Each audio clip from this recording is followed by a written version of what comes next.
Good evening, everybody. This is Patrick from the Poison Pen Bookstore, and we're here with another of our virtual events. And we're really delighted to have our good friend Deanna Raybourn back with us, albeit virtually. Hopefully soon it'll be in person again. She's going to be talking about her brand new book, An Imposter. I love that. And Deanna signed a bunch of them. And I'll go ahead and put a link in the comments field if you're interested in ordering one before they disappear. And actually, they've almost already disappeared, haven't they, Barbara? We don't have that many left. Yeah. So act now. And if you have questions for Deanna, go ahead and put them in the comments or questions field on YouTube or Facebook. And Barbara will summon me back on screen here towards the end of the hour. So Barbara, over to you. Oh, thank you very much, Patrick. It's so much fun. It's so much power to do this summoning thing. I feel like I'm doing some kind of magic act. Lovely. So a toast to you, Deanna. Oh, I will toast you with my peppermint tea. I understand. I like our events to be BYOB, so at least in the evening. Oh, I've got our spring allergens are already creeping out. And so I've got the spring wheeze starting early this year. So I thought instead of hacking and coughing all over you, I'd get some peppermint tea and try to act like a lady. Oh, what a disappointment. Oh. So I love Deanna's background. She tells me she's remodeling her office, but she has this nifty little sort of teaser going on there behind us. So it's very exciting. I do. My little fairy lights and vines. Yes, I'm so happy to be here. I love my Poison Pen events. Well, thank you very much. This is lucky number 7 for Veronica Speedwell and Stoker. It is. So once again, a toast to that after I have a second toast. They told me at the Mayo Clinic, because now that I'm old, I have to go in and have things checked, that my voice will do better if I drink. They didn't specify what, but cheers to you. But the object is to hydrate, excuse me, the vocal cords and see how they go. So I have to go in for some weird stretching exercise fairly soon. So I'm not sure how that works. But anyway, this gorgeous cover, and it's a wonderful title. I like the Impossible Imposter. It's euphonious. So is this your title, Deanna? Did you dream this one up?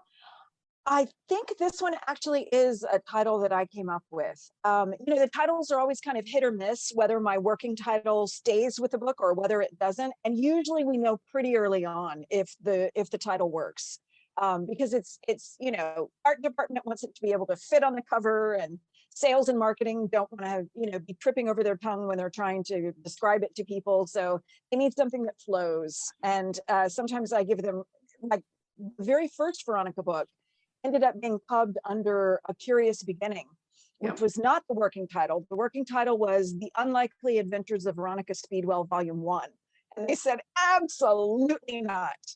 So I gave in with good grace, but about half the time the working title ends up on the cover, and the other half the time someone in the office will suggest something and it works out beautifully. So I'm very grateful. I've got the Berkeley team kind of, doing their thing and working their magic for Veronica. So this is the first one that's alliterative. So just for a refresher, in case you don't know this series, I will read off the titles of the first 6 books. A Curious Beginning, A Perilous Undertaking, A Treacherous Curse, A Dangerous Collaboration. I really love that one. That might be what we're actually doing at the moment. A Murderous Relation, and An Unexpected Peril. So you can see that An Impossible Imposter, has a ring of its own. So this in its way is a bit of an homage to Rebecca, whether you actually intended that or not, but nevertheless, we have one of those wonderful English kind of, country estates, and it's in remote Devonshire. We both agreed that that's probably where this one is after a little thought. Not Cornwall, but Devonshire. Not Cornwall. I've done a Cornish book. I've had a Cornish book, so this was time to go up the peninsula a little bit. Right, but the action works really well in that kind of environment. It's a bit of Agatha Christie in the sense that it's a closed country house. It's a bit of Rebecca because it's got a Gothic element, and then it's uniquely Deanna Raybourn writing her 2 characters.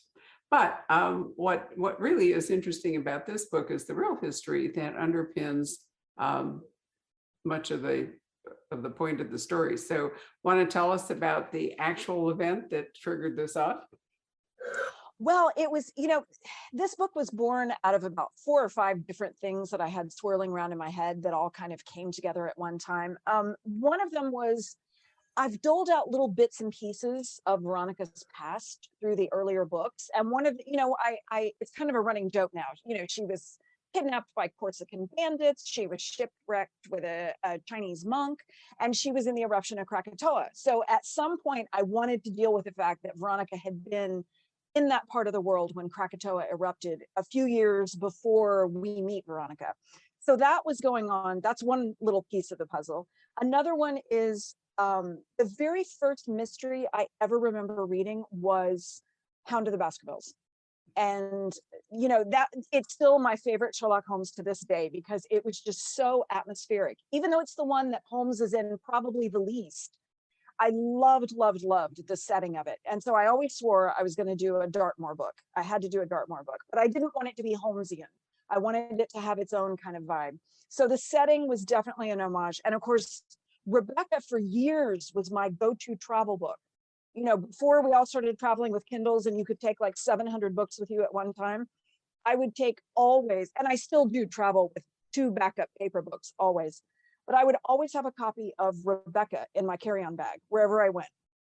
That was my fallback novel, my comfort reading. And then there was this really fantastic case in Victorian London that just blew my mind. And I've had it kind of, twirling around back there for a really long time.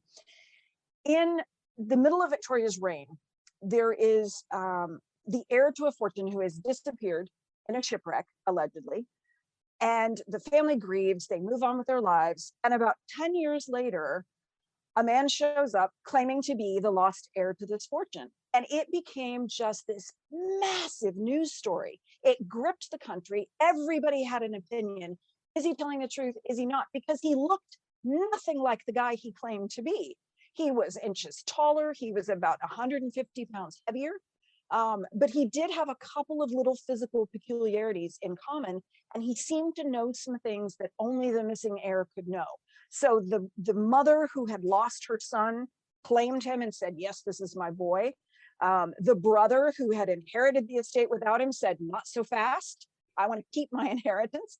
And so it wound its way through the court system, and everybody took sides. Everybody kind of chose, and were you on the side of this possible imposter, or were you on the side of the members of the family who weren't quite so ready to believe his story? And so it ended up just becoming this really incredible case that everybody wrote about, everybody read about. It was in all the newspapers. And it was, it's just one of those things that I've always thought was just a really interesting quirk of history, because it would be such a difficult thing to do now with DNA and fingerprints and, Exactly. all of this other stuff. But in the Victorian times, it wasn't that difficult to reinvent yourself.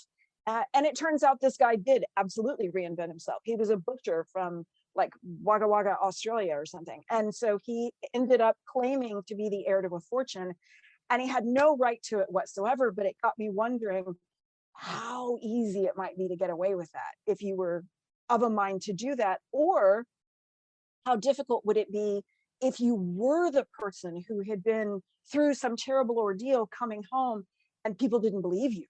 Yeah. That would be devastating. And how do you prove that you are who you say you are? So I wanted to deal with both ends of that particular puzzle. And so it all kind of came together in this. And I wanted to throw in a thylacine, which is a Tasmanian tiger. I wanted Stoker to have a Tasmanian tiger at some point. I knew So you were this going to was get to the tiger. I know that the tiger is the hook. No surprise here. The for tiger is the Stoker, hook. Yeah, the tiger is the hook. who absolutely leaps at the idea of being able to reclaim this unfortunate tiger. That's how you So- bribe Stoker to get him to do anything you want, is you promise him a rare and unusual mount. And this thylacine is it. Absolutely. But to go way back, what we know about both Stoker and Veronica is that they are both illegitimate. Which is we don't know it at the outset, but it's gradually revealed to us. So they have a bond because they didn't start out in a romantic relationship, but anybody with any intuition could see it was going to go in that direction. But possibly even you, Deanna, realized from the beginning that it was going to go in that direction.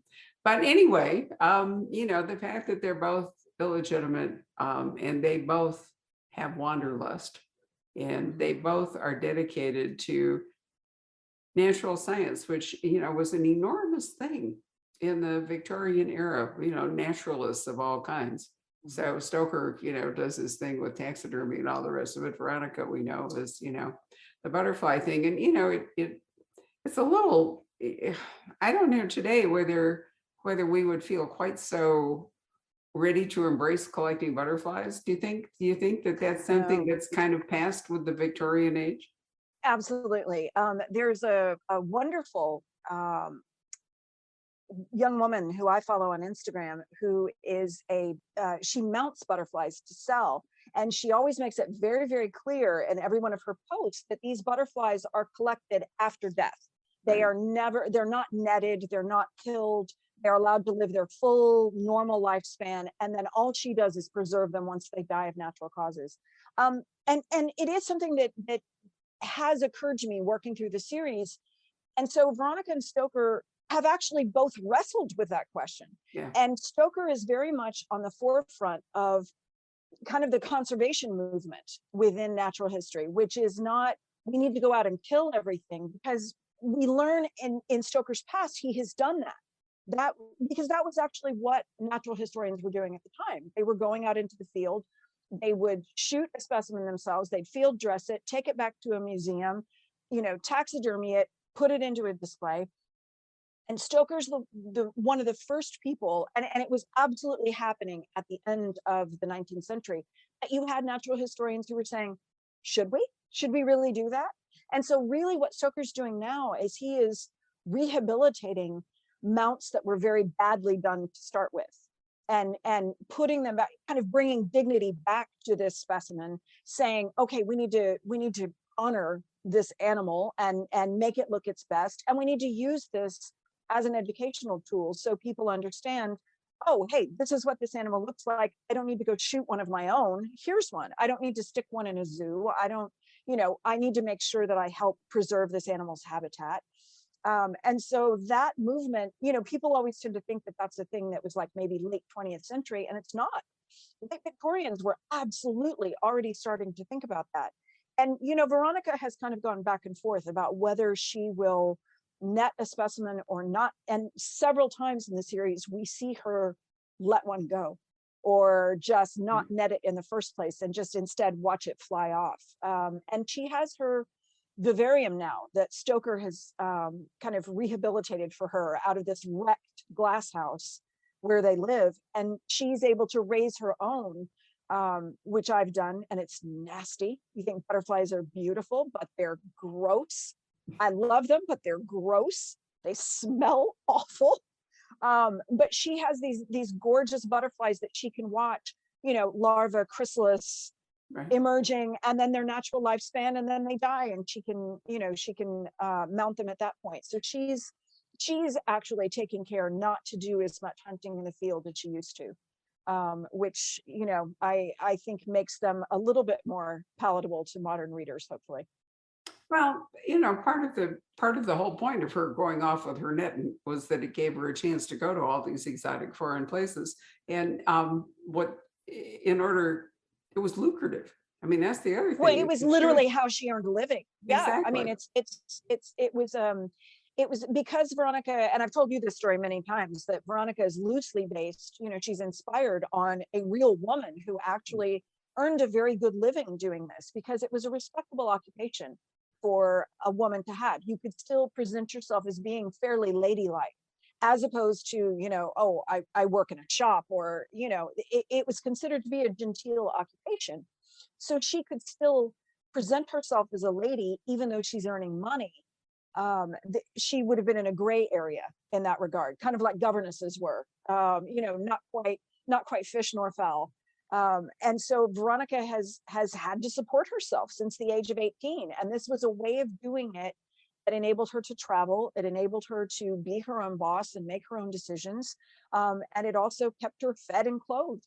And it gave her rollicking adventures all around the world. So for her, it it was a win all the way around. But now she has a salary from her employment, you know, from the Earl of Rosemoran. So she's got income, and she's not quite as dependent on going out and trekking around hunting butterflies. No, but she misses it. I mean, I think it's Does. hard for a spirit like her, you know, Yeah. not to be out in the field, at least some of the time. And that's apparent in this book. There's kind of a pulse of that, you know, that Yeah. both of them, in fact, you know, they're not really fully domesticated human beings. And They're so not, neither no. one. But you know, I mean, you and I both love to travel, and you know that to me has always been one of the challenging things in my life. If there are circumstances which mean that I can't travel for a while, I start to feel a little bit caged and a little bit restless. And you know, for me, being able to kind of get out into a new environment and have a little bit of an adventure, it hits the reset button. And you know, for Veronica and Stoker, they have that to the nth degree, and their travel is so much more, you know, it pushes the boundary so much more than what the average Victorian was getting up to. That you know, you're absolutely right, they're not fully domesticated. No, Which but I think is part of the reason they speak the same language. well, absolutely. But I mean, there was a whole group of Victorians to whom, you know, the empire provided them with like a world stage and, Absolutely. you know, and basically a passport, because if you had a British passport, you could go practically anywhere. And if Absolutely. you had enough funds, you know, so it was especially for younger sons like Stoker, or women like Veronica, who didn't want to like be a governess or a lady's companion or whatever. You know, that kind of travel was an escape from the confines, very straight confines of Victorian society, which, you know, when you didn't fit in from natural inclination, it would have really encouraged you to do that. So what happens when this book starts, they're recovering from the Alpenwald, which was our last book, where Veronica impersonated the ruler. So she was briefly royalty, briefly wore the royal jewels, the whole bit, which was really fun. But you know, but that was a pretty exhausting and emotionally difficult adventure for them. And now they get a summons from, well, you tell it, it's your book. Who did they get a summons from to come to London? And he has a mission for them. Yes, Sir Hugo Montgomery, bless his heart. He is what I am now terming their frenemy. He is their sometime ally, their occasional opponent. Sir Hugo is the head of Special Branch at Scotland Yard. Sir Hugo is fictitious, but Special Branch is not. Special Branch has existed since a few decades before Veronica and Stoker's stories get going. And it is the precursor to MI5. They are tasked with a lot of very kind of delicate and secret missions. And one of the things they were responsible for is the safety and security of the royal family. You know, beyond what the particular regiments were taking care of, they were the ones who were, you know, when a head of state would come and visit, Special Branch would be the ones who would kind of look out for all of the security details. And so Sir Hugo has come to Veronica and said, I need a favor from you, but it's a special favor just for me privately. And so Veronica, of course, is always up for an adventure. So she hops right on board. Stoker has to be bribed as ever, because poor Stoker's the one who usually bears the brunt of their adventures.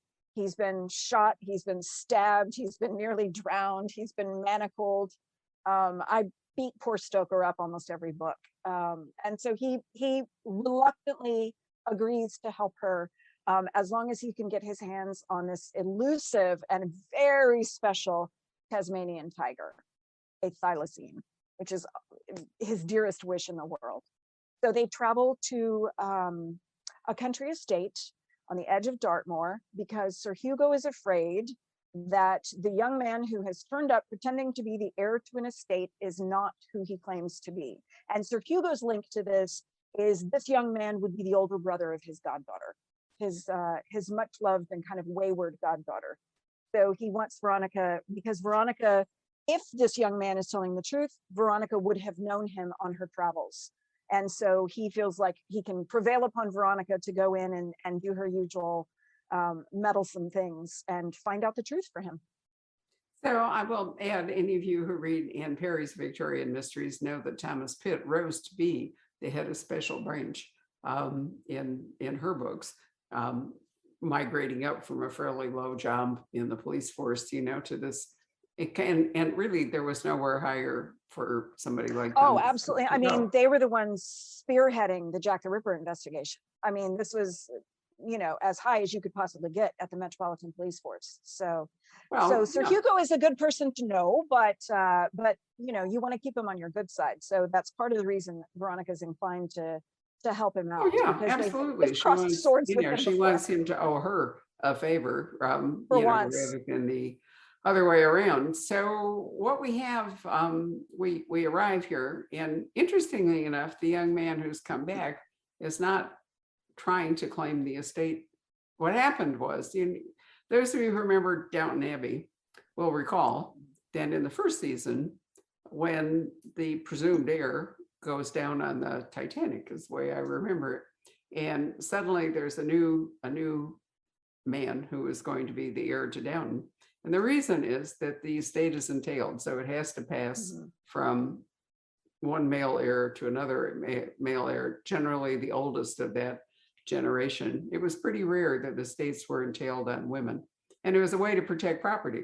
That's how these big estates managed to hold together and transfer, and because people were not allowed to break them up. And in season 2 of Downton, proving that Julian Fellows didn't actually do his homework, when they were faced with economic hardship, they started discussing selling Downton, and right then they lost me, because you can't do that. But so what's happened here in the hall that we're talking about is that the man who owned it was either broke the entail or didn't have an entail, and wrote a will passing on his estate in the hall to the second and thought to be surviving son. So Yeah, there was no entail. The guy that comes back doesn't actually, he can't oust his brother and his brother's family because of an entail. But of course, there may be a moral obligation. What do? Do you give him a place to live? Is he always going to be the uncomfortable specter at the feast? Does he need an allowance? What's going to happen? Because, let's face it, those guys were not brought up to work. I mean, they generally did not have a profession. So you couldn't say, well, he can come back and, he can go off and practice law or be a librarian or, a zookeeper. I mean, it just doesn't work out that way. So if in fact he is who he says he is, it presents both a moral and a financial dilemma for the second son and his family. And if I remember, it's the second son that's married to Sir Hugh's goddaughter. Is that how that goes? No, there were actually 3 children. There are the 2 sons, and then the youngest is the daughter, who is Sir Hugo's goddaughter. Oh, okay. So she's the sister of the. She's the sister. Got it. Yeah, and I deliberately wrote it where there was no entail, specifically because of that issue. Because I knew if there's an entail, then we're immediately into court territory. And I didn't want to go there, because I thought it would be more interesting to play with it if it's just a matter of what do you owe morally, what is your obligation, especially because in this case we have a young man who has never once claimed to be Jonathan Hathaway. He's an amnesiac. It's the grandmother who's saying, oh, this is my beloved grandson, come home. He's turned up with no memory of who he is, just paperwork saying he's Jonathan Hathaway, and he resembles Jonathan Hathaway. And so since they haven't seen him in a number of years, it's the grandmother who says, this is my grandson. He's not making claims on the estate. And so that gives a nice, very murky area to play in, I thought. So Jonathan, if it is indeed Jonathan, died in a natural disaster, which is the explosion of Krakatoa, which was such an astonishing volcanic event that it blanketed the earth and changed the climate for a while and all the rest of it. Now, interestingly, Deanna, a couple of weeks ago, Stephanie Barron, aka Francine Matthews, was here with her Jane Austen book, Jane and which I blurbed. I loved that. Yep. And it's not Krakatoa, but a different volcano in Indonesia that has erupted and caused a worldwide kind of blackout because of the huge ash clouds and so forth clouding the sun. Mhm. But Krakatoa was a disaster. And, you know, Deanna, it reminded me that the thing that reminded me of here was after 9/11, there were some cases, at least one I can remember, where it wasn't clear who died and who survived, and whether somebody emerging from the wreckage, so to speak, could claim to be somebody who did die. In fact, I think there It's was one at of least those one things that scam when that happens. happened. Yeah, it's one of those things that tends to happen. Anytime you have a large scale disaster, someone will find an opportunity either to appear or to Right. disappear. And that's what I always think is really, really fascinating, is the idea that you would seize that, because you can't predict these things. Right. I mean, you can predict a volcanic eruption now. You certainly couldn't when Krakatoa blew. And so how do you choose to suddenly seize upon this moment to vanish out of your own life, or to pop up and decide you're suddenly going to claim to be somebody that you never were? It's fascinating to me, the kind of the psychological areas that people will get into, you know, the lanes that they will deviate from when you wouldn't ordinarily think of doing that sort of thing. But this can just cause a switch to get flipped, and you make a choice in an instant, and your entire life swerves in a different direction. And I always think those moments of great tension and it's just bizarre to me how sometimes they will present as opportunities to some people, when other people are just trying to get through and trying to survive it. And you know, you'll have this really tiny group of people who instead use it as an opportunity to completely change themselves. Well, there has to be something awry in their life for Mhm. them to want to make. I mean, you're right. It has to be an Absolutely. almost instantaneous decision most of the time. Mhm. But if they're going to disappear, or if they're going to reappear as somebody else that they presumably know has died, or at least, you know, can grab all the stuff that identifies them, they probably had something going on in their lives that you know, caused them to think, wow, here's my moment, you know, I can change who I Yeah, am. I mean, you know, you see that with there were a number of imposters in the 19th century. And one of the most famous was early on in the century. There was a young woman who turned up uh, claiming to be Princess Caribou, you Oh, know, from the island of Javasu, which doesn't exist. And, you know, she spoke kind of this made up amalgamation language of different, excuse me, of different words, some taken from languages that actually existed, some just, you know, kind of cobbled together. And she convinced a number of people for a number of months that she was actually, you know, royalty from the South Seas, and managed to carry off this scam. And she was just a young woman who had a really crappy life. yeah. You know, she didn't have education, she didn't have a whole lot of opportunities, she worked like a dog. There's speculation that she may have had an issue with mental illness, and she just seized upon this as a way to step out of her life for a little while. And yes, absolutely, she was scamming people. She made a comfortable life out of it for a little while. You know, they bought her silk clothes, and they gave her a luxurious room to stay in at this beautiful estate. But there's a part of me that still thinks that she didn't do it just for the silk dresses and the, you know, the 3 square meals a day. I think there was a certain element of just wanting to get out of the sheer grim grinding drudgery of her life and be someone different. You know, it's almost like she was Walter Mitty and didn't come back from one of her daydreams.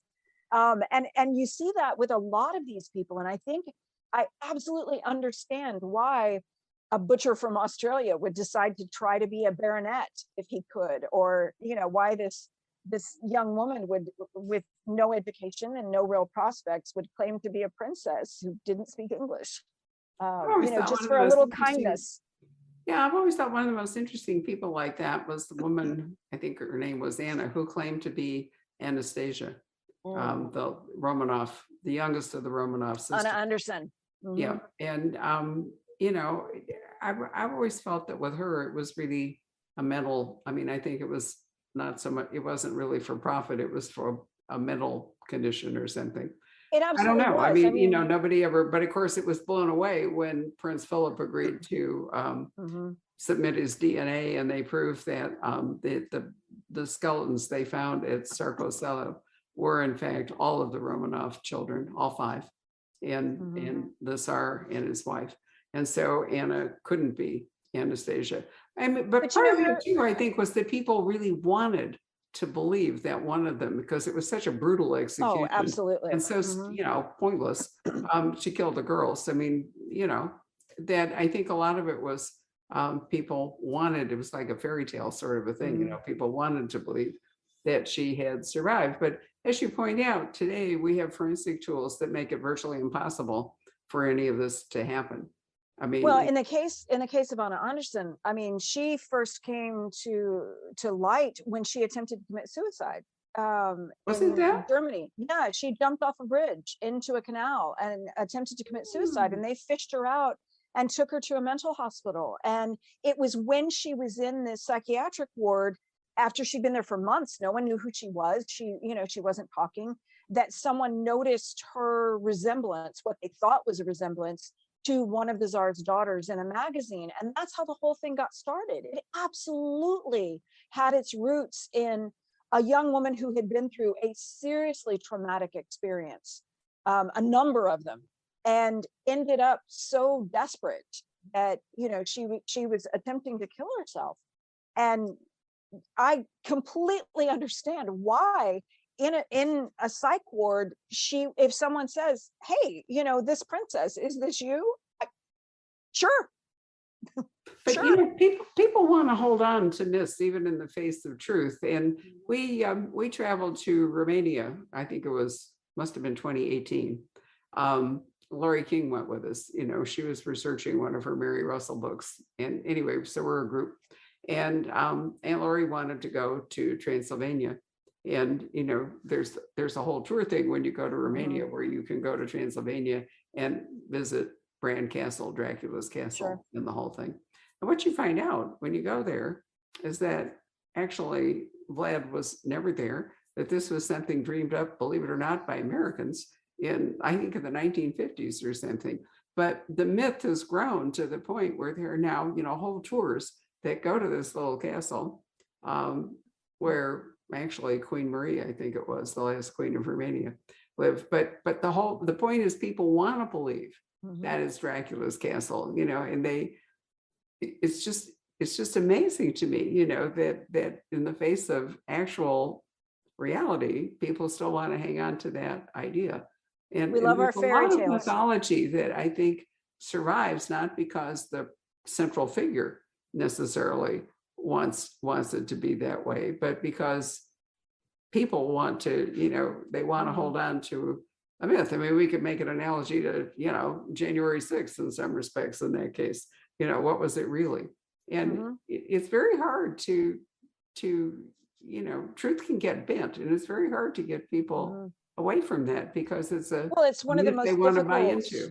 It's one of the most difficult and painful things to do, is to look at something that you believed in and realize you were wrong and your faith was misplaced. And some people have a very hard time coming to grips with that. And it's easier to continue to double down on your misplaced faith than it is to say, I made a mistake, and I feel foolish, and I trusted where I shouldn't have, and I believed what I shouldn't have, and now I'm a little older and a little wiser and a little more heart sore. But yeah, we do. We like to cling to our myths very hard. Well, we do, and we like to mythologize people or create icons out of people. I mean, we're in a celebrity-driven society at the moment, which makes it even more difficult. But let's go back to the story because we've wandered a far. So Stoker and Veronica, indeed, wishing to do a favor and wishing to see the tiger and do all that, arrive at the hall and find that in fact there is a man there claiming to be Jonathan, or not claiming, but not claiming Jonathan, accepted by his grandmother. And unfortunately, we can't go any further without a giant spoiler, but Veronica has special knowledge that is really fascinating, and we learn it as we go along. Veronica was actually at the scene of Krakatoa and She survived it, was. was able to escape. But she was traveling, in her party was Jonathan Mhm, and mhm, other people. And mhm. so she's uniquely placed, if she can, to decide whether this man really is Jonathan, or if he's not, what's his story. And I Right. love the way that you tease that out. Unfortunately, we can't discuss it. Rats. You know, it's When just, the event is over, we can talk about it. When we're not live anymore, you and I can talk you about know, this is one of those things where you'd really like to have a book club it. kind Yeah, of a thing afterward, or yeah, require everybody, yeah. to read it Well, and I to talk appreciate about you it. not giving spoilers. I No, very no, much no, appreciate not that. going to do that. And I thought you did it with real artistry. Let me say that. Thank you. I thought you Thank you did it very much. extremely well.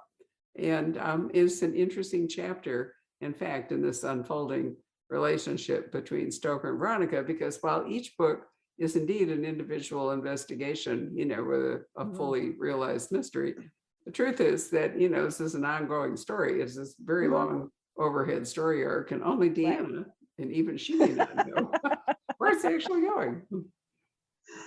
Yeah.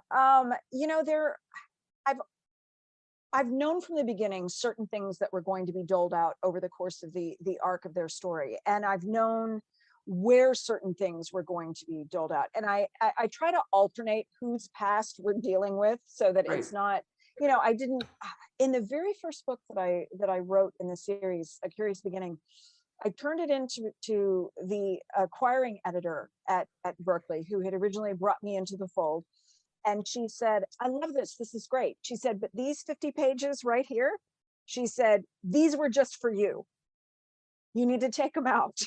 She said, and then portion them out slowly, because I had done basically an info dump of Stoker's entire past. And she said, that was for you. And that's great that you did that, because now you know what it is. She said, but the reader doesn't need to know that soon. She said, spread it up, keep it for later, keep a few things back. And it was such wonderful advice, You bet. because it kept the focus of the first book squarely on Veronica. And we really didn't get a lot of that information about Stoker's past until actually book 3. I saved it longer than I expected. And there are characters that I have developed that, I mean, Tiberius, Stoker's older brother, didn't even hardly exist. Like, I think we mentioned him once in book 1. We don't meet him until book 2. We don't really dig into his past until book 4. And so, I've got these personalities that are shaping up, and these relationships, because Stoker and Veronica, like you said, they're barely domesticated. They are creating a found family for themselves. I mean, Stoker is technically legitimate, but only because of the way English law works. I mean, everyone knows that the man who says he's Stoker's father is not Stoker's father. He gave him a name, but everybody knows that that's not, all of this man's legitimate sons kind of line up next to each other. And Stoker was always the cuckoo in the nest. He was always made to feel different. And so Stoker and Veronica are assembling this found family, some of which includes Stoker's relatives, kind of working their way back into his life after a period of decades away. And some of them are people like Julien Dorlon, who's the pastry chef, who's I can't put his confections into every single book because the books get too foodie. Yeah. But I love Julien. And then JJ Butterworth, Intrepid Girl Reporter, who one of these days is going to have to get a book that's devoted to JJ, because I really want to let her off the leash one of these days and let her just kind of go to town on stuff. But so I always look at how to contain the mystery within that puzzle in that one book, and then what pieces of what people from this much bigger story get woven in. And it's such a fun balancing act to figure out, who we're going to talk about in this book and what we're going to learn about them and how that's going to change their relationships, because the relationships are constantly evolving throughout the series. And that's turned out to be kind of an unexpected joy in the series, because initially I was thinking just in terms of Veronica and Stoker's relationship, and I wasn't even plotting out this much bigger found family motif that's going on, but I'm having a lot of fun with it. I enjoy that. Oh, a I lot. can tell you are, and it is a lot of fun. But let me just say this, that, many, many English marriages, British marriages among the upper classes, not just British, but across the aristocracy, were really more about property. They were almost like, real estate Absolutely. contracts. And so there was kind of an unspoken rule that if the first, generally two, children were actually legitimate, were really the children of the male, because of the entail that we've already talked about. And it wasn't unusual for women, wives, to have affairs, husbands to have affairs, and all, 'cause they didn't marry for love in the first place. And Exactly. they kind of got along. And so, as long as the couple stayed married, it was always presumed legally that any children that the wife produced were in fact the children of the husband. And the husband's role Absolutely. was to go along with that and to acknowledge it. There's a wonderful series by C.S. Harris, which you may or may not have read, which I truly love. And Sebastian St. Cyr is in the same position as Stoker. His mother clearly had an affair with somebody, and his father, went along, gave him his name, the whole bit. Then ironically, his older brothers died. And so there he is, the son that isn't really the son. Right. In real life, that actually happened too. I mean, if you really went back into ancestry.com and other stuff, you would find that that happened more often than not. So, there's a lot of DNA that doesn't match. yeah, no, there really is. So, I mean, while Stoker, while it may be sort of common knowledge that Stoker isn't the legitimate son of the father, everybody goes along with it, because legally he actually is. And it was legally only, he is. yeah, But, different noblemen and different gentlemen dealt with it in different ways. Some of them took a very, very, kind of urbane and sophisticated approach to the whole thing and just didn't bat an eye and didn't worry about it and figured, okay, some of my kids are not mine, but some of my best friend's kids are not his because they are mine instead. So it'll all shake out in the wash.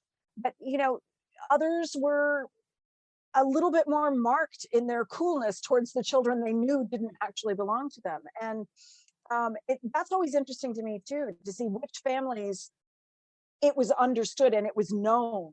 One of the Dukes of Rutland early on in the 20th century, everybody knew that his youngest daughter was not his. She belonged to their neighbor. And it was something that was discussed a lot, and it was discussed openly. Other families, it would never, ever be mentioned. It would never be referred to. And so it's always interesting to see who locks their skeletons up in the closet and who brings them out to dance. Well, that's true. And you also have to remember that divorce was an extremely difficult thing to do.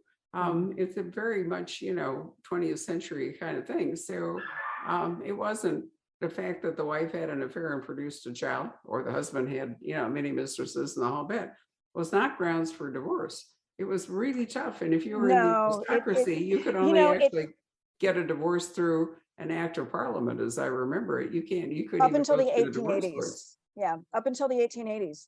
That's when that changed. But I mean, it still was incredibly expensive. It was difficult. It was scandalous. Yeah. And, because of the fact that marriages were not usually entered into for romantic love anyway, they were arrangements between, like-minded people who were looking to secure their estate unto the next generation. It made perfect sense to say, okay, we'll produce a couple of kids who will secure this, and then we'll quietly and discreetly go about our business, and you do you. And there was no reason to break up the family, because the family was bigger than just these two people. Exactly.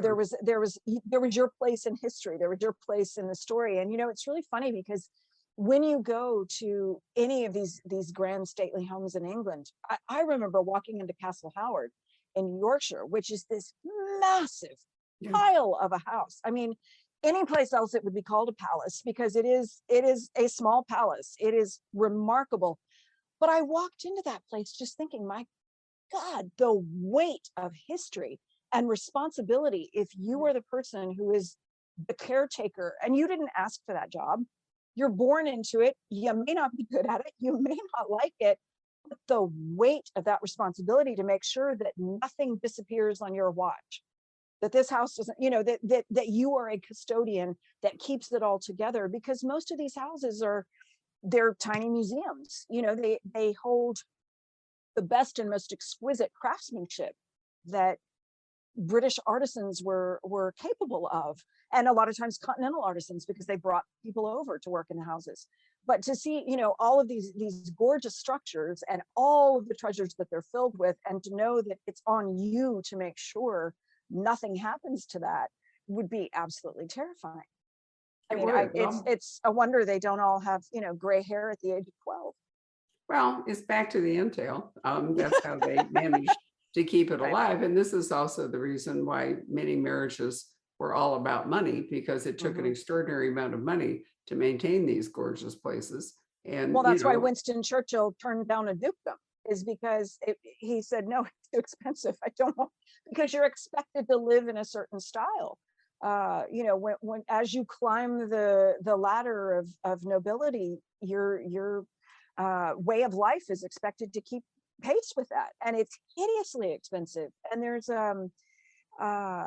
was a wonderful book that came out years ago that broke down kind of the expenses that the average estate would incur. And you think about the fact that, Nanny's retired and she's got a cottage, and then you've got the old butler has been pensioned off, and then we've got 3 maiden aunts, and we've got 4 sisters who need dowries, and and you start piecing it all together and realize it's an extraordinary expensive thing to do to keep a family together, and to be the person who's providing for everybody, especially when you don't work. The land is supposed to be making your money for you, because it's not gentlemanly to go out and make money or to know too much about finance. Well, and that was a big conundrum in the 19th century when, farming and agriculture wasn't providing as much income. Where was the money going to come from? But see, here's Stoker. So that's why you go off and marry an American heiress. Yeah, absolutely true. But think about Stoker. I mean, he is not the oldest son. The weight of all this does not fall upon him, but falls upon his brother Tiberius. So, he's born into this family. They accept him. There's a certain amount of this and that comes with him, but he is not forced to play the role that Tiberius has to play. No, Tiberius is the heir. He's taken up the mantle as Lord Templeton Vane, and then their second brother has been knighted. He's Sir Rupert is in law and diplomacy, and then Stoker goes off and goes to the Navy for a while, and then the youngest brother goes into the church. As they did, because so many of the younger sons, I mean, Lord, that's another terrible fate for someone who doesn't have a vocation for the church at all, to be told, okay, you have to shepherd a flock. Here's your living, go enjoy your 200 pounds a year, and good for you. Well, your timing was everything. Your place in your family had a lot to do with it. It wasn't based on merit, but rather not at all position of your birth. But anyway, it leaves Templeton in a great position. And we have Veronica, who was illegitimate, whose father's never going to acknowledge her. And I'm not going to spoil it by saying who her father is. You have to read the series. But they're very much kindred spirits in lots of ways, have created a found family. Stoker actually is divorced. He made a disastrous marriage. And, he is and that was divorced. the subject of a book and a half anyway, was to get him, get him through that, however that worked out. And Veronica has not married so far. And amazingly, despite her rather active love life, has apparently never been pregnant. So, no, which is really Veronica knows a thing or two about how to we're prevent that. We're going to have to leave them there in the hall, because if we go any further, there's no point you're reading the book. But I have to tell you, it's really a lot of fun. And I think Deanna does a terrific job resolving the various threads of the story. So why don't we bring Patrick up to see if we have any questions from people who might happen to be watching. Summon Patrick. Moment. There he is. Here I am. Let's see here. Excuse me. We've had a lot of comments about the whole, people are loving the found family in the book. Oh, good. Yeah.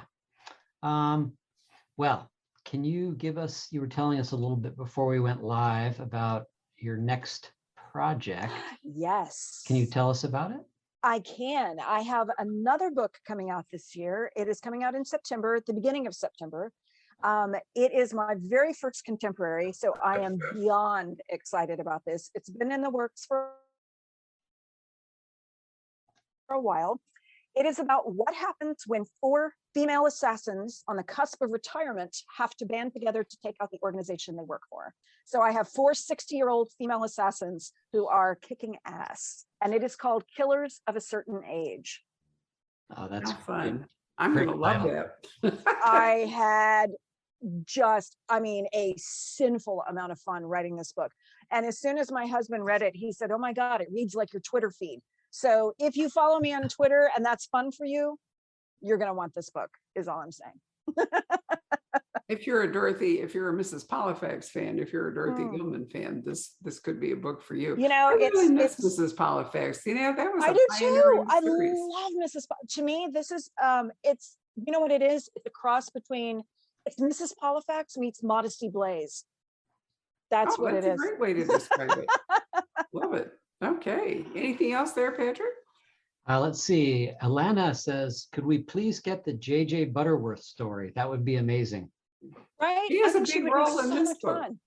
No, she does. JJ is in this book in a fairly decent JJ. role, so that'll be fun JJ is for in you. this book. I love writing about JJ. She is one of those characters who did not feature in the I don't even think she was in the second book. I don't think she turned up until book 3. And Okay. I absolutely have the best time writing her. She's just she's got a lot in common with Veronica. The fact that she's trying to make her way in a world that is not always encouraging to her, but she's very much her own person. And I love the fact that again, it's a frenemy sort of situation. You know, they don't quite trust each other, but they have a natural bond. So yeah, I think JJ definitely needs her. I need to run a contest and see what people think JJ stands for. Good point. Any possibility of a TV version of the Speedwell series? Never say never.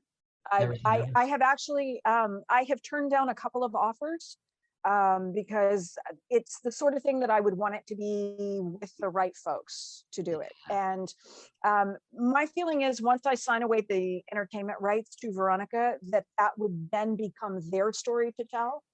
And I don't want to be involved in adapting or writing it. So I want to make sure that whoever has their hands on it is ready to hit the ground running and absolutely loves it and wants to take charge. So I think that's a very wise approach. Yeah. thank you. Let's see. Jean wants to know, is Deanna working on the next Veronica story? I am. I'm writing Veronica 8 right now, and I am under contract for Veronica 9. Yay. Oh, really good news. I forgot to mention that when we get to September, we will certainly, I hope we will see Diana here at the Poison Pen. I hope so too. Yep. I hope so Well, too. Fingers crossed that travel will happen. And I would absolutely love that. This is going to be a really fun book to travel with and to introduce to people. So I'll stick it in our system in case any of you want to order it early, which we find people want to do. So it is available for pre-order now. Oh, excellent. All right. We'll take care of that then. Anything Awesome. else, Patrick? Let's see. I keep asking. No, this is your chance, folks. Well, someone very kindly says, I ordered my signed copy. Thank you so much for being the coolest bookstore on the planet. Thanks, Tammy. That's really nice. That's very nice. Well, we can only do that because Deanna is such a wonderful author and has kindly signed all of these books for us. And, you know, during the pandemic, I have many unfortunately, boxes. during the pandemic, what's happened is we've turned authors into shipping clerks, which is not really what they were designed to do. So it's a real pain for them to have all these books dumped on their doorstep. And we really appreciate the fact that they've been willing to take them inside and unbox them and sign them and box them back up and send it to us. Because you know what, I'm thrilled that there is an option available where people can get books signed. You know, whether it's a couple of stores I've done book plates for. Poison Pen is the one store that has copies that are physically fully signed. The others have got book plates. So if it makes a difference to you, Poison Pen is going to be the one place that you can get a book that's signed completely. So I'm very grateful to have the opportunity to do that because I know some folks really like that. Well, thank you, Deanna. We couldn't have done it if you hadn't agreed to do that. And we have, in fact, spent 2 years shipping books all over, all over. It's I been don't think my UPS man likes me. probably not. I'm sure I go down to the store when I pull into the parking lot looking at the bookstore, there are row upon row upon row of those tubs from the post office, those white, what do Oh, we yeah. do before them? And, I they're don't know, there. but I've been at the back door of your store. I know what Well, it looks like when you have heaps and heaps and we heaps. do. But, thank God there's a system that actually works Yeah, that enables us to keep it going until we can go back to real time. We are doing more absolutely. live events. I'm seeing many You more are. I'm coming up seeing in March and more and April. more stores starting to gradually open, which is why Right. I've really got my fingers crossed that in September it's going to be doable and I'll be able to actually get back into the stores. And the book tour that I did in March of 2020 was the final event for a lot of stores because as I went across the country, they were all closing right behind me. And so it's gonna feel really, really good to get out there. I love doing virtual events because it means that people can tune in from all around the world, which is fantastic. I also love doing in person. So I'm hoping to get the best of both worlds moving forward, that we can do hybrid. I know the pen has, I think for a long time, you guys have put Over things 20 years. online. Yeah. Yeah. No, we're actually, all of our live events are also streamed And I on love Facebook that. And I think you were one of the first stores to do that, which I think is fantastic because it gives everybody the option, whether they live in gorgeous, warm Scottsdale or not, the opportunity to come and enjoy an event, which is, I think, Yeah, really you'll great. find in early September that gorgeous warm Scottsdale is actually blistering hot, uninhabitable Scottsdale, and therefore. Okay, maybe we'll go virtual. It's fine. It's fine. No, we have. I usually come in February. September is going to be a rude awakening.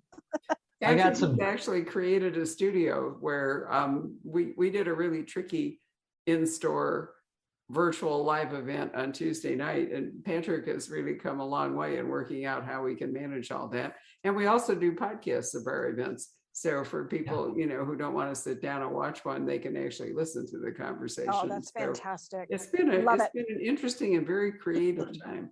It has. Well, anything that makes things more accessible for readers, I think is. But the bottom line is fantastic. we couldn't do any of this without authors like Deanna, who've been willing to go along with it and do the hard work of signing the books My and pleasure. showing up on Zoom and all the rest Absolutely, of it. So my we are pleasure. so grateful to them. So we've had a little flurry of questions come in. So that's good. Okay. Hit me, Patrick. Hit me. Yes. Well, one of them is Alana says, non-book related. What is that divine lipstick color? Okay, I'm trying to remember what I put on tonight. I think this is YSL, the Yves Saint Laurent. Tell her I will double check and see, and I will put it on Twitter when the event is over. But I will give her the exact color when we're done. Oh, great. Let's see. Same Alana. She says, I'm still thinking of J names. All I have so far is Josephine, which is a great J name. Josephine. We'll see. Yeah. Let's see here. Oh yeah, our friend Christina says, does Deanna have a favorite book in her series? Ooh, that's a horrible question. No, they're all her asking children. about your favorite child. You know what? Usually my favorite one is whichever one I'm working on at the time. Because I'm so invested in that one. And my least favorite one will be whichever one I just finished because I spent so much time with it. Looking back on the series, I do have a very, very soft spot for A Treacherous Curse because that was my first Edgar nomination. And I absolutely screamed the house down when that phone call came in because that was probably the single award nomination. And I've been very fortunate to have a lot of lovely things come my way. But that Edgar nomination probably means more to me than any of the others because of the fact that it was the first time really within the mystery community that it's a very established award. It's a prestigious award, and it was the mystery community saying, hey, you're one of us. And I just absolutely lost my mind when that nomination came in. And I said straight up, I do not need to win this award. This nomination means everything to me. And sure enough, I did not win that award. But it meant a That lot. was fine. That was fine. I went to the banquet and had a great time. So that was all I needed. Kathleen asked, she says, Deanna, are you in love with Stoker too, as most of your readers are? Actually, no, because he's fully fictitious. I love him in that I love all my characters. He does have a number of qualities that my husband does, so there are some similarities there, but I just won't tell you which ones they are. Fair enough. Let's see here. Okay, yeah, Christina says, if you ask about the lipstick color, please ask Barbara about her drink, per Mayo's order. Oh, What are you drinking, Barbara? It turns out that, I'm drinking wine, but it could be actually any liquid. This is a Delheim Rosé from South Africa, which Rob and I found when we were traveling there, which we have discovered you can actually import into the United States, and we love it. But the idea is that you need to keep your throat hydrated if you're not going to completely lose your voice. And, one of the penalties of growing older is that things don't work like they did when you were younger. So you have to kind of deal with that. I don't think wine was what they prescribed, just liquid. Let's see here. What else do we have? But you've iced it. That's hydrating. I have. And I'm a person who, if I'm not drinking red wine, really likes everything to be cold. And it horrifies a lot of people when I drop ice cubes into my wine, but I don't like water. This is part of my problem. I really don't like water. So it's my way of kind of, getting myself into more of a hydrated state, which in Arizona is not a bad thing. I was going to say, you live in a desert. We do. So you have to kind of keep that in mind. Right. So Patrick, is there anything else, or should we thank everybody? Yeah, let's thank everybody. All right. So let me remind you that we do have an increasingly small number of copies of The Impossible Imposter. And look at this gorgeous cover. I mean, isn't it beautiful? They do such a nice job. I love the Berkeley Art Department. They're so good to me. And I will put Deanna's amazing September book on order, autographed copies in our system, so you can pre-order that. And it's exciting to know that she's working on Veronica and Stoker #8 with #9 to follow. So I am. Good news for you fans. Anyway, thank you so much for joining us tonight. Deanna, what a pleasure to see you. Enjoy the rest of your book tour. Oh, thank you so much. I love getting to come and visit with everybody at the Pen. And thank you for all the book love. Our pleasure. Good night, everybody. Thanks. Good night. Good night. Hello. We hope you're enjoying our programs and podcasts with authors. We'd like to expand them, and your help would be appreciated. Please make a donation at poisonedpenfoundation.org.